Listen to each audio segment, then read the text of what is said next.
lovelies, so here it is.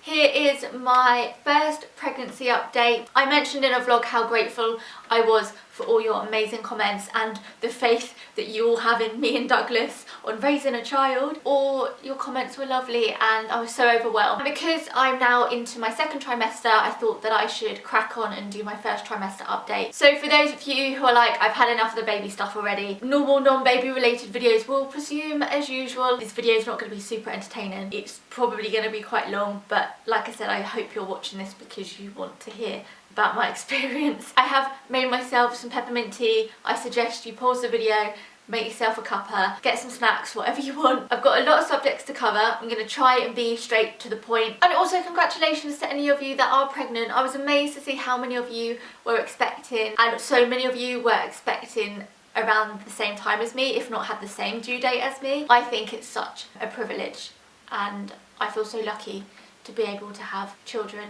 and I think it's a very humbling experience, minus all the throwing up and everything. I don't know, I'm feeling very grateful at the moment. I'm very happy at the moment. Anyway, I'm gonna get on with the video now. Lots of you have been asking me about symptoms and changes in my body, so I guess I'll start with those first. Changes in my body. First thing were my boobs. Now, most people say that their boobs are swollen and tender before they even take a pregnancy test, and I have to say I probably knew I was pregnant about 3 weeks before my boobs actually started to hurt, and I don't know why I'm grabbing my boobs. Yeah, I took a pregnancy test just because I felt iffy. I didn't feel right, and I'm very in tune with my body, and I just had a feeling, so that's why I took a pregnancy test. It was really surreal. I felt like one day I'd just woken up and I'd had breast implants or something. Honestly, gone up almost a whole cup size, and they weren't like agonizing, but they were uncomfortable, especially to lie on and to go to sleep. So I found the best thing to do was to just wear a sports bra, because it just keeps everything in place. I even recommend sleeping with a sports bra on. I probably slept with a sports bra on for a couple of weeks when it was at its worst. I noticed my nipples have gotten huge. I mean, they're not like huge, but they are a lot bigger than they used to be. I've noticed that on sort of my hips and also up my shoulders here and on my décolletage. I noticed that this area has become very veiny, but that's very common. It's to do with the fact that your body has, I think I read that your body has over 2 pints worth of extra blood when you're pregnant, which is why you can easily get lightheaded, why you're prone to nosebleeds, which I have been also. The second noticeable thing was around 10 weeks. I was looking in the mirror and I thought that I just looked a bit chunkier around my waist and my hips, and I hadn't started to show. I probably since the age of 16 I've been a 22-inch waist. Measured my waist and my waist was 26 inches, so it had grown 4 inches. I wasn't going crazy. Obviously I did look wider in the mirror, and it's just bonkers how your body is preparing for this baby and preparing to be all stretched out before it's making an obvious bump.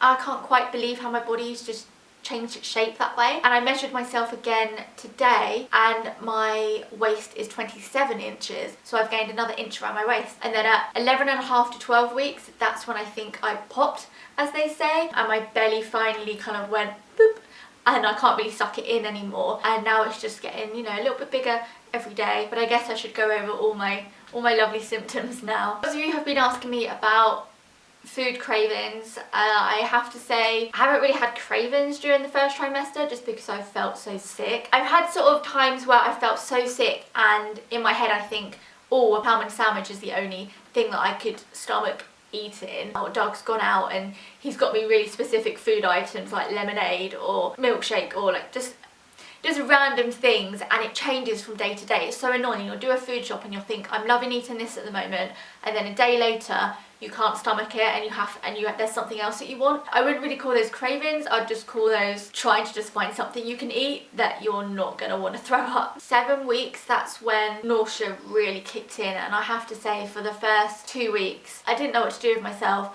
I was just on the sofa. I felt ill every single day. Morning sickness my ass. It's morning, afternoon and bloody evening sickness. I just felt horrendous. It got to a point where I just couldn't tolerate it anymore, and I was on the sofa with Douglas and I just started crying. I was like, I can't do this. I can't. I feel so sick. I didn't eat very well. You know, I would just eat what I could because I thought it was better to just eat what I could stomach than not eat anything at all. So I had a lot of ready salted crisps.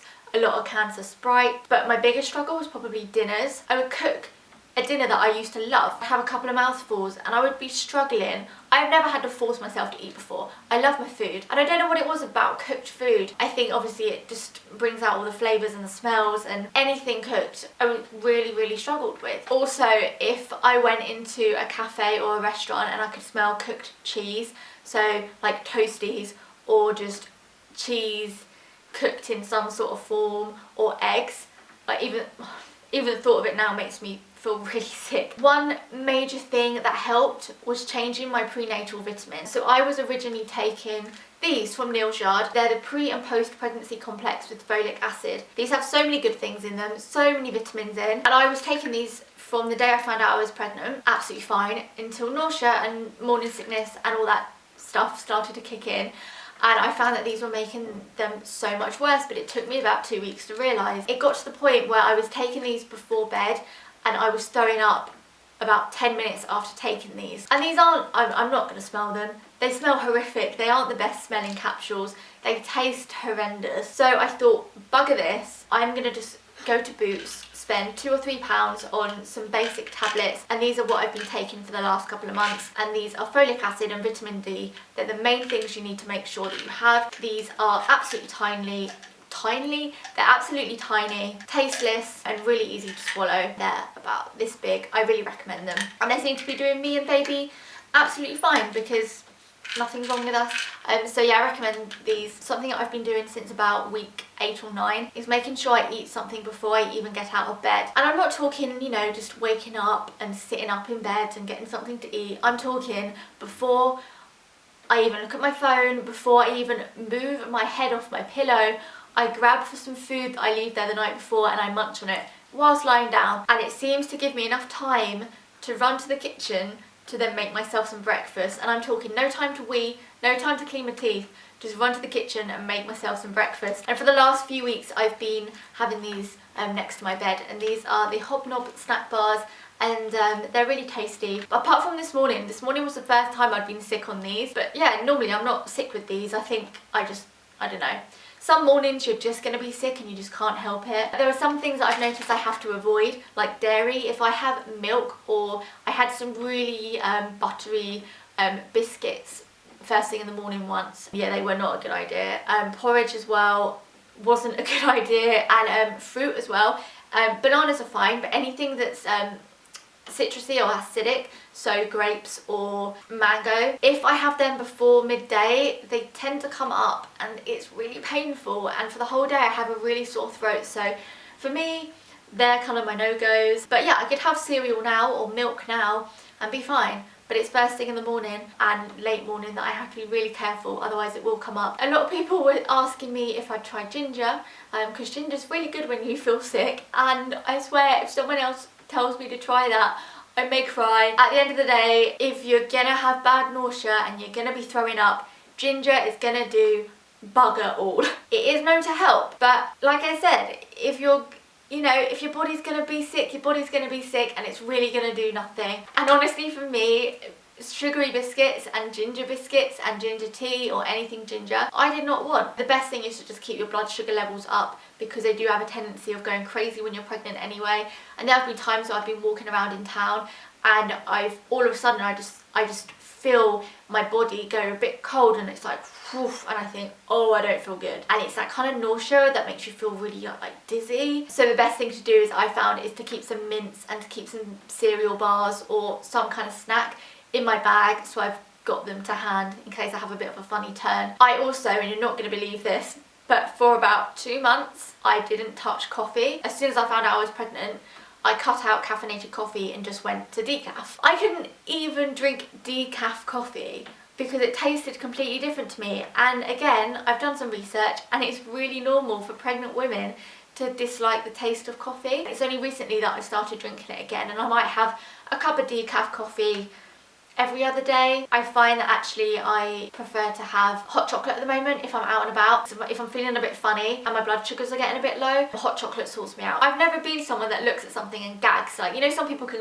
easily gag. I just don't, you know, I'm just not like that. But since being pregnant, and again, it's down to hormones, I've heard everything kind of relaxes and your gag reflex can become stronger. Honestly, I could gag at everything. Even when I clean my teeth, sometimes if I'm feeling a bit iffy and I'm just cleaning my teeth, I've actually found that I've had to stop myself gagging. So yeah, that's a funny one. Threw up once, cleaning my teeth, brilliant. I was also suffering from acid reflux, getting it almost every single day for a couple of weeks, and now I get it maybe here and there. I'm expecting to get lots more of it when the baby grows and starts to squish all my organs up. Another thing, from about 11 weeks onwards, and I'm still suffering from it now, when I blow my nose, this is really disgusting, but when I blow my nose, it's really like goopy, really gunky, and first thing in the morning I always feel very blocked up. Again, very common in pregnancy apparently. I'd say about half the time I'm blowing my nose there will be a bit of blood. The other day I felt sort of a little bit of blood trickle down. It wasn't sort of gushing out. I was in the bath and my hands were wet and I thought, for goodness sake, I can't keep drying my hands to then, you know, dab my nose because it kept bleeding. So I just stuffed some tissue up my nose and carried on shaving my legs. Right, what else is on this list of stuff? Like a pregnancy symptom that I had really early on was I was so thirsty. Honestly, I could just drink and drink and drink and drink. My morning sickness started to ease off around 12 weeks. I still feel really bad in the morning. I still have to make sure I eat before I get out of bed. But I've noticed I have just enough time to maybe clean my teeth and have a wee first, and then I have to have breakfast. And then by about 1 or 2 in the afternoon, I don't feel nauseous at all. The constant worry was probably my least favourite thing, because so much could go wrong in those 12 weeks and you just want everything to be okay, and you think that if you don't have certain symptoms that your pregnancy is not going well, and as soon as you get, you know, morning sickness or you get tiredness, you hate it, but then as soon as it goes, you think, well, what's wrong with me? Is the baby okay? So it's a bit of a catch-22. I focused on what could go wrong, and in reality, I knew that the chances of everything going right were much more in my favour than things going wrong. But you can't help but worry, and I think worrying is good because it kind of shows how much you do want this. But yeah, it's not a nice feeling worrying 24/7. And apps for my phone, so I've been using a couple of apps, and the 2 apps that I have been enjoying have been My Pregnancy and Pregnancy Plus. Pregnancy Plus is probably the best one and the one I go to every day. And the most important thing about Pregnancy Plus is that it's approved by the NHS, so you know that it's all legit. Appointments and all that jazz. I went to my first midwife appointment when I was 7 weeks. They usually set aside about an hour. My appointment was only about 25 minutes. She basically just has to ask you a long list of questions from health, your family's health, your partner's family's health, your partner. They did ask me questions like, are you in a happy relationship? Like, they kind of have to ask you, is your household a happy household? You know, they want to make sure that there's no domestic violence and things like that. So they ask you a lot of questions. The midwife also then took a urine sample, my blood pressure, and a little blood test. I felt like this was really boring. And then after that appointment, I got told that I'd have a letter that would come to my home address telling me where and when my first scan would be. And I got told I'd have some notes to pick up from my doctors as well, because they can't send it to your home address, and you basically just get, let's check that there's no details on this note. Just basic information. This is the back of it. I'm not going to show you the front because you'll get all my personal details. Big file of your notes. You have to keep them with you and take them to all your appointments, so all your scans, all your midwife appointments. At my first midwife appointment, I was also told that I should probably get a flu jab. You don't have to, but it is recommended. So the week afterwards I had my flu jab, and honestly it was the easiest jab I've ever had. But even though I didn't have my first official scan until 13 weeks, I got a little bit impatient and decided to book myself in at the private ward to have an early scan. Now if I had realised what they did in this early scan, I probably would have just waited, but I really wanted an early scan because this is my first child, and it's all very exciting and it's all very nerve-wracking, especially in the first 12 weeks. And I just wanted peace of mind over my birthday and Christmas. This is what a 7-week scan looks like. I thought, oh, it's upside down. There you go. If you get an early scan, it is internal. They basically have this like really thin probe, and then they put a condom over it, which I didn't see until we'd finished, and it's just this saggy condom on this really thin stick, and it's disgusting. And it was kind of uncomfortable. It wasn't painful, but she was checking my ovaries as well. Yeah, it was uncomfortable, but it didn't hurt. And here the baby measured 1.2 centimeters, so teeny tiny. So that leads us on to my official scan. and that was at 13 weeks, or they dated me at 13 weeks and 2 days. You just pull your trousers down and they put gel on your belly, which actually wasn't that cold. Then they just get the little ultrasound thingy and start doing their thing. It was a bit uncomfortable again because they do have to put a bit of pressure on your tummy, and it was so surreal because you could see the baby moving even though you couldn't feel it. You could see the baby moving on the monitor, and you could see it opening and closing its jaw, and we got to hear heartbeat, and it was really nice, and it was really reassuring and just really surreal to think that that was in my tummy, and it still doesn't really quite hit home. We got 6 pictures, which you guys have probably seen already. It is just bonkers how quick they grow. I then had to have another blood test, which you don't have to have, but I chose to have it just for peace of mind again. I then had my second midwife appointment 5 hours after my scan. She just checked that I was okay and that the scan went well. Didn't have to take any more bloods, but I did have to take a urine sample. Again, she checked my blood pressure,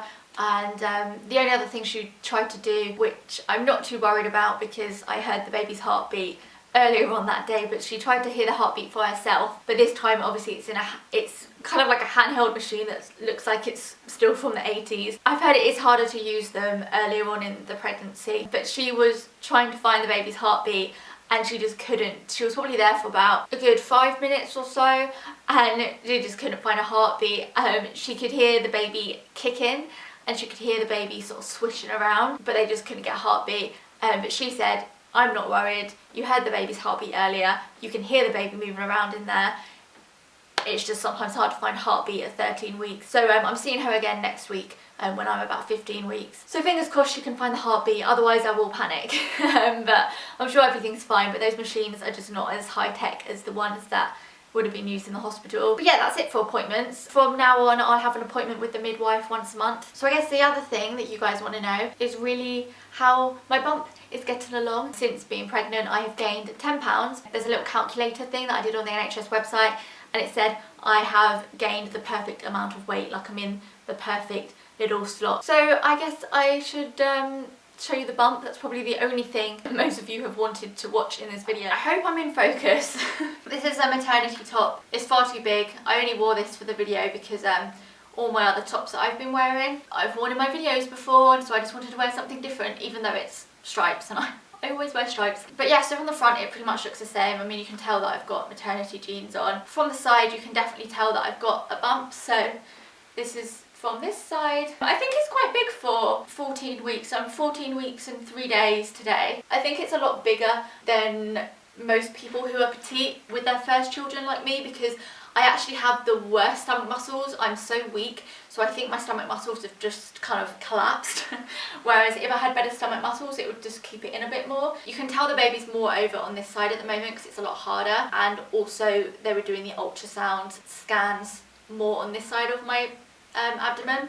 I don't really know what else to say. And my battery's about to run out, so I think this is my cue to go. I hope you enjoyed the video. I will be doing my second pregnancy update at the end of my second trimester, which will be at around 26 weeks-ish. But obviously we'll have our gender reveal video at 20 weeks. But yeah, I will see you in my next video. Bye!